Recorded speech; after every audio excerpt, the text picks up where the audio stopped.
ఇతను అదిరిపోయే ఫిగర్ ఒకటి వచ్చిందిరా అని చెప్తున్నట్టున్నాడు. అవునే, నేను ఎయిర్పోర్ట్ లో దిగినప్పటి నుంచి చూస్తున్నాను, నా వైపే అదోలా చూస్తున్నాడు. నువ్వే first. What a fantastic time since you have. You are so punctual. నేను స్కూల్ డేస్ నుంచి అంతే. నేను ఇలా స్కూల్లో అడుగు పెట్టగానే నన్ను చూసి గంట కొట్టేవాళ్ళు. Oh really? Very good, very good. పొగడతరాపి వెళ్ళి వాళ్ళందరినీ పిలు, లేజీ ఫెలోస్. ఓ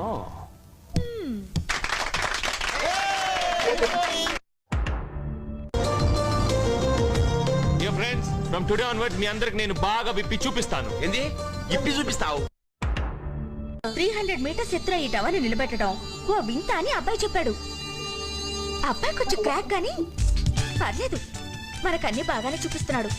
ఇదిగో బామ్మ, ఇలా అన్నానన్న అబ్బాయికి లూజ్ ఇవ్వకు, ఓవర్ అయిపోతాడు. అస్సలు ఓవర్ అవడమ్మా. నా మూలంగానే జరిగింది. లేదు మా, I should not have spoken లాగా. నేను ఒక పెద్ద ఫూల్ని. ఎస్, ఇది మాత్రం